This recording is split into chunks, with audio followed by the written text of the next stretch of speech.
అలాగా ఓహో అలాగా అవునా అలాగే అలాగే అలాగా ఓహో అలాగే ఓహో అలాగా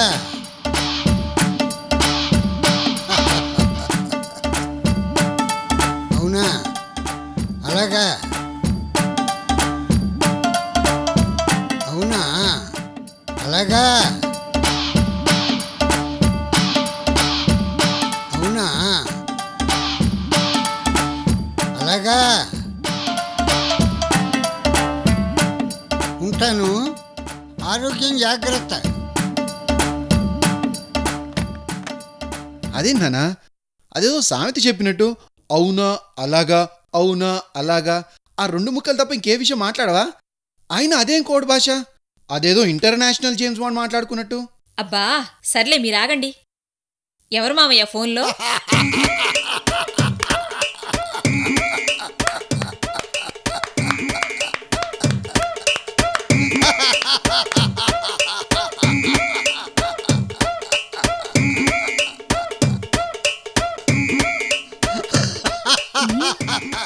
నానా ఏంటా నవ్వు? ఇందాక ఫోన్లో మాట్లాడింది ఎవరు? నా చిన్న మనవడు చైతన్య అమెరికా నుంచి ఫోన్ చేశాడు. చైతన్య ఫోన్ చేశాడా? అబ్బా ఫోన్ నాకు ఇవ్వలేకపోయారా? 4 రోజుల నుంచి వాడితో మాట్లాడడానికి ట్రై చేస్తున్నాను, అస్సలు కుదరటం లేదు. వాడు అమెరికా నుంచి పంపిస్తున్న డబ్బులు ఏమాత్రం సరిపోవడం లేదు. అవును మామయ్య, నేను అదే చెబుదాం అనుకున్నాను. ఈ మధ్య షాపింగ్ ఖర్చులు చాలా పెరిగిపోయాయి. వాడు అదే విషయం చెప్పాడు. అలాగా? అవునా? చూసావటే, ఎక్కడో అమెరికాలో ఉన్నవాడు ఇక్కడ ఆర్థిక అవసరాలు ఇబ్బందులు కనుక్కుంటున్నాడు. అంటే తాతయ్య ఈ మంత్ నుంచి ఎక్స్ట్రాగా 8 లక్షలు పంపిస్తా అన్నాడు. ఎక్స్ట్రా కాదు మనవరాలా, ఇక్కడి నుంచి అసలు పంపను అన్నాడు.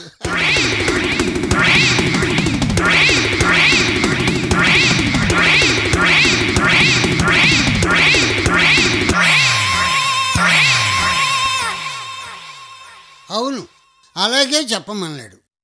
అమెరికాలో ఆర్థిక మాంద్యం పని పాటు లేని సోమరిపోతు కండలు పెరిగినట్టు బాగా పెరిగిపోయింది. అందుకని వచ్చే నెల నుంచి డబ్బులు పంపించడం కుదరదు, క్యాన్సిల్ అని చెప్పమన్నాడు. క్యాన్సిలా? నా బ్యూటీ పార్లర్ కి డబ్బెలా మమ్మీ? అబ్బా నువ్వు ఆగవే. నా షాపింగ్ పరిస్థితి ఏమిటండి? షాపింగ్ లేకపోయినా బ్యూటీ పార్లర్ లేకపోయినా పర్లేదు, కానీ క్లబ్కి వెళ్ళకపోతే నా చేతులు ఆడవే. నేనెవరితో చెప్పుకోవాలి? నాన్న ఇప్పుడు ఎలా నాన్న? ఎలా నాన్న అంటే ఏముంది, కేకో కేకాయ నమః. అంటే ఏంటి నాన్న? ఆర్థిక మాంద్యం రా. ఆర్థిక మాన్యం అంటే? ఆర్థికం బాగా మందగించింది అని. అంటే ఏంటి మామయ్య? మందగించిన ఆర్థికము అని. అంటే ఏంటి తాతయ్య? అంటే వికట కవిని తిరగేస్తదు. వికట కవి? ఇది అంతే, అంతకంటే ఎక్కువ నాకు తెలియదు. అలాగా? ఓకే. అవునా? అలాగా? ఓకే ఓకే, అలాగైతే ఓకే ఓకే, బాయ్ బాయ్. ఏంటి తాతయ్య, అమ్మా నాన్న కరెంట్ షాక్ కొట్టిన కాకుల్లో అలా ఉన్నారు? ఆర్థిక మాంద్యం రా. ఆర్థిక మాంద్యమా అంటే? కిలో బియ్యం 30 రూపాయలు, ఐటీలో ఉద్యోగాలు లేవు, షేర్ మార్కెట్ డల్గా ఉంది. మమ్మీ డాడీ డల్గా ఉన్నారేంటి అని అడిగితే తలా తోకలేకుండా మాట్లాడతావేంటి తాతయ్య? ఇందాక నీ తమ్ముడు చైతన్య అమెరికా నుంచి ఫోన్ చేశాడు. అమెరికాలో ఆర్థిక మాంద్యం, డబ్బులు నెల నెలా పంపడం చాలా కష్టమని. అయితే ఇప్పుడు మన పరిస్థితి ఎలా తాతయ్య? ఏముంది, కేకో కేకాయ నమః, కేకో కేకాయ నమః. రేయ్, దీనికంతటికీ కారణం నువ్వురా. 100 కోట్లు వస్తున్నాయని నిన్ను నమ్ముకున్నావు. చేతిలో బెల్లం పెట్టి మోచే దాకా నాకించినట్టు ప్లాన్ల మీద ప్లాన్లు వేసావు. ఏం లాభం? అన్నీ చెడగొట్టేశావు. నిన్ను నమ్ముకున్నందుకు నువ్వు ఇలా షాక్ ఇచ్చావు. కన్న తండ్రిని నమ్ముకున్నందుకు వీలునామా కూడా రాయకుండా ఆయన అలా షాక్ ఇచ్చాడు. ఇదిగో ఇప్పుడు ఆర్థిక మాంద్యం అంటూ ఆ చిన్నవాడు షాక్ ఇచ్చాడు. ఇన్ని షాకులు తగిలితే రేపు నా ప్యాకల్ గతి ఏంటో. కేకో కేక. చి, చి, చి. ఇలా వచ్చింది. అయినా అమెరికాలో ఆర్థిక మాంద్యం అయితే అమీర్పేటలో ఉన్న మనకి డబ్బులు ఇలా ఆపడం చాలా అన్యాయం. నేను అస్సలు ఒప్పుకోను. రేణుకని పెళ్లి చేసుకుని 100 కోట్లు తెస్తే అందరికంటే ఎక్కువ ఆడబడుచు కట్నం తీసుకొని అదేదో బుక్ లో ఎగ్దాం అనుకున్నా. నా జీవితానికి పెళ్లి బుక్ కూడా లేనట్టుంది. వామ్మో వాయో వాట్ ఎ బ్యాడ్ సిచ్యువేషన్. ఎలాగైనా రేణుకతో పెళ్లి విషయం తొందరగా తేల్చేయాలి. ఈరోజు ఈ ఆర్థిక మాంద్యం మా ఫ్యామిలీలో చిచ్చు పెట్టింది. ఈ విషయాన్ని నేను తీవ్రంగా ఖండిస్తున్నాను. నేను తీవ్రంగా సమర్థిస్తున్నాను.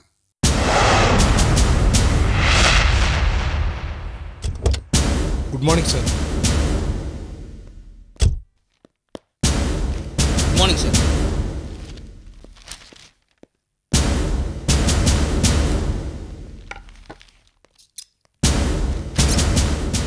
రాత్రి దొరికిన అమ్మాయి పరిస్థితి ఏమిటి? ఆ అమ్మాయి పెద్ద జాదు సార్. ఆ అమ్మాయి తాలూకా ఎవరైనా వచ్చారా? రాలేదు సార్. రాత్రి నుంచి ఫోన్ చేస్తుంది సార్, ఎవరూ రెస్పాన్స్ ఇవ్వలేదు. ఈ అమ్మాయితో మాట్లాడడం ఎవరికి ఇష్టం లేదనుకుంటా సార్. ఆ అమ్మాయి చాలా ఇబ్బంది పెట్టింది సార్. పోలీసులంటే అమ్మాయికి భయమే లేదు సార్. ఓసారి కోర్టుకు తీసుకెళ్లి జైల్లో పెట్టిస్తే అప్పుడు పోలీసులంటే భయం వస్తుంది సార్. కేసు బుక్ చేశారా? చేశాం సార్. సరే, వాళ్లతో పాటు ఆ అమ్మాయిని కూడా కోర్టులో హాజరుపరచండి. అలాగే సార్.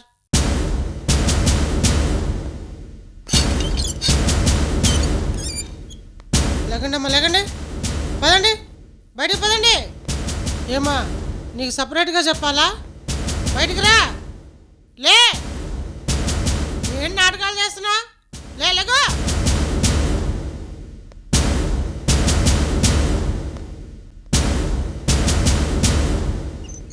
సార్, నన్ను కోర్టుకు పంపించదు సార్. ఇంకేం మాట్లాడకు. నిన్నటి నుంచి చాలా అవకాశాలు ఇచ్చాను. ఇక నేను చేసేదేం లేదు. నువ్వేమన్నా చెప్పుకోదలిస్తే కోర్టులో చెప్పుకో. తీసుకెళ్ళండి. ప్లీజ్ సార్, నా మాట వినండి సార్. పదమ్మా, పద, నడు, పదా.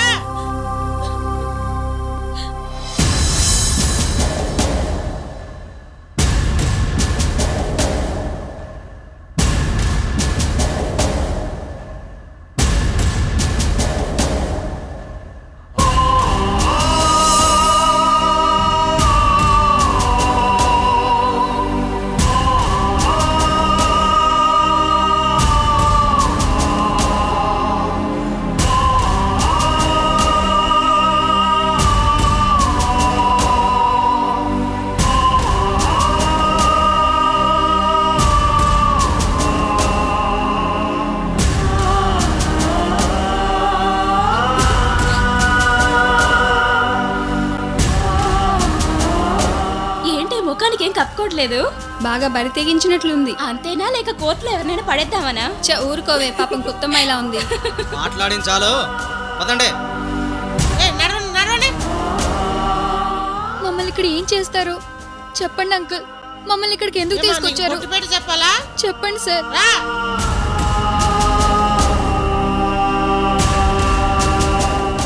పాపం పెద్ద కుటుంబం నుంచి వచ్చిన అమ్మాయిలా ఉంది.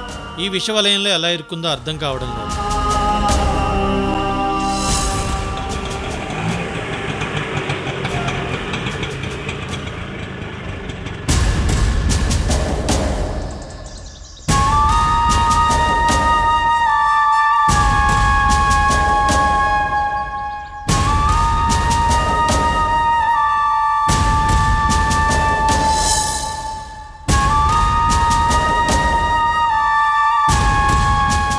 ఇక్కడ కూర్చోబెట్టి జడ్జి గారు పిలిచిన తర్వాత పైకి తీసుకురండి.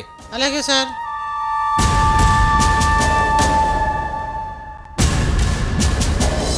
ఒక్కసారి కోర్టులో అడుగు పెడితే జీవితం మీద విరక్తి కలిగే వరకు కేసు వదిలిపెట్టదుగా బావా? అవును బావా, కేసులో ఉన్న పొలం కాపాడుకోవడానికి ఏ కేసు లేని మంచి పొలం అమ్ముకోవాల్సి వచ్చేలా ఉంది. అలాంటప్పుడు అసలు జనం ఒకరి మీద ఒకరు కేసులు పెట్టుకోకుండా ఉంటే మంచిది కదా బాబాయ్? మంచిదే, కానీ అప్పుడు తెలియదు కదా. దిగాక తెలుస్తుంది. అప్పుడు లాక్కోలేక పీక్కోలేక ఇదిగో ఇలా కోర్టుల చుట్టూ తిరగలేక చావాలి. సర్లే బావా, జరిగిన దాని గురించి బాధపడి ఇప్పుడు ప్రయోజనం ఏముంటుందో చెప్పు.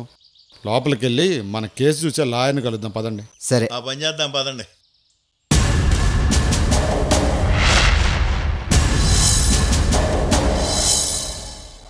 ఈ లోపు మనం టీ తాగొద్దాం బాబాయ్. మీరు వెళ్ళి టీ తాగిరండి బావా, నేను ఇక్కడే కూర్చొని ఉంటాను. మీరు వెళ్ళి తాగిరండి. మీరు కూడా రండి అంకుల్. కృష్ణమూర్తి టీలు కాపీలు వెదకు తాగడరా, మన వెళ్దాంపా. కొద్దిగా తాగొచ్చు కదా అంకుల్. పర్వాలేదులే బాబు, మీరు వెళ్ళండి, నేను ఇక్కడే కూర్చొని ఉంటాను. అలాగే బావా, మేము వెళ్ళి లాయర్ని చూసి వస్తాం, ఇక్కడే కూర్చో. సరే బావా.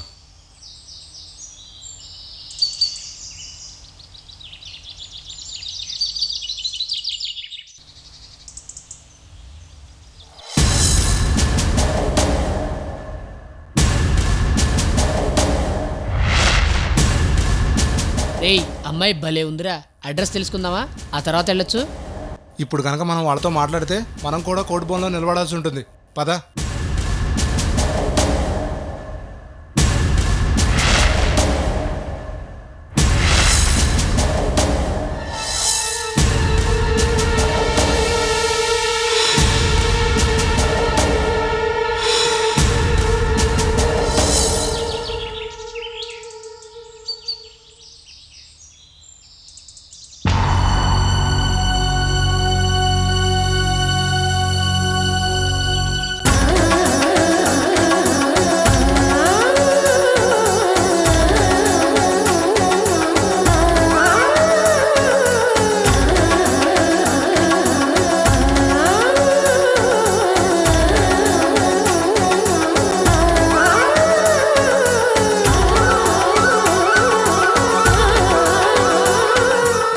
అమృత,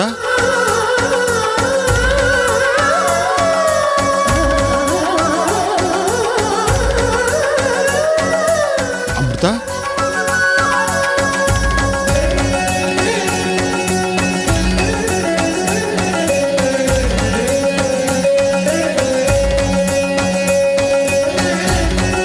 నాన్నా,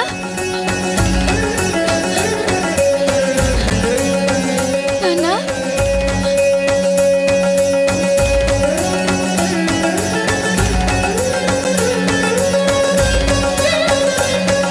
అమ్మా అమృత, మీరు కలలు కన్నట్టుగా నేను గొప్పగా చదువుకొని మంచి లాయర్ అయ్యాను నాన్న. ఎన్నో క్రిటికల్ కేసులు వాదించి నెగ్గి ఈ సిటీలో చాలా మంచి పేరు సంపాదించాను.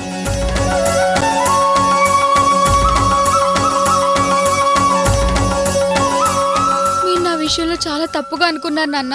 అందుకే పట్టుదలగా చదివి ఈ స్థాయికి వచ్చాను నాన్న. మీ కూతురు ఎప్పుడూ తప్పు చేయదు నాన్న. మీకు చెడ్డ పేరు ఎప్పుడూ తీసుకురాను నాన్న.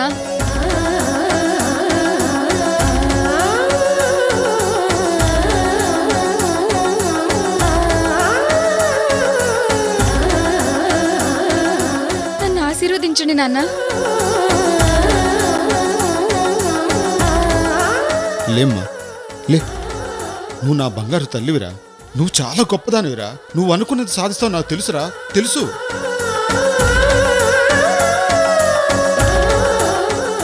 నువ్వు చాలా గొప్పదానివమ్మా. నువ్వు నా కూతురు అమ్మా. నువ్వు అనుకున్నది సాధిస్తావమ్మా. అవును, సాధిస్తావు. ఏంట్రా అమృత, మా అమృత, అమృత.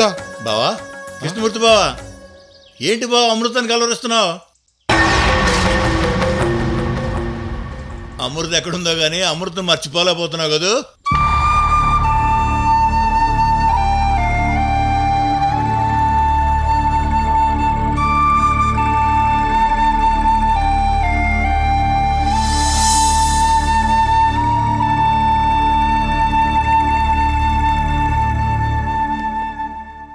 వీళ్ళని జడ్జి గారు పిలుస్తున్నారు, పైకి తీసుకురండి. లేవండి లేవండి.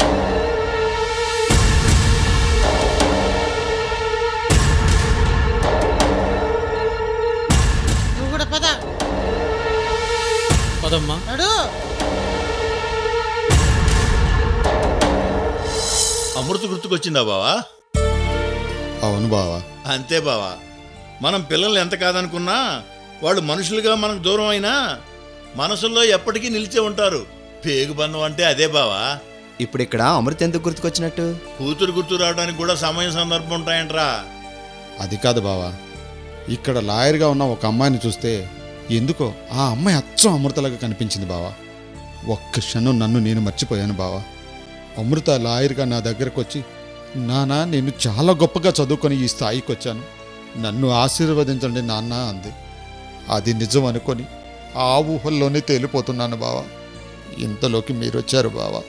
ఏమో బావా, ఏదో ఒకరోజు అమృత నువ్వు ఊహించిన దానికంటే గొప్పదైపోయి మన ముందుకు వస్తుందేమో, ఎవరు చెప్పగలరు బావా? నాకంత అదృష్టం లేదు బావా. అదే ఉండి ఉంటే అమృత ఎవరో అబ్బాయితో లేచిపోయి ఇంత చండాల పని చేసేది కాదు బావా.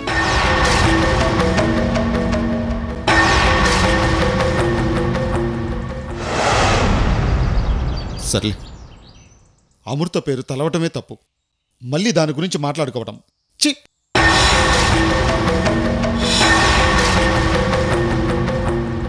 ఇంతకీ లాయర్ గారు ఏమన్నారు? ఆయన కలిశారా? కలిసాం అంకుల్. వేరేదో కేసు పని మీద ఉన్నారట, ఇక్కడే ఉండమన్నారు, వస్తా అన్నారు. అలాగా?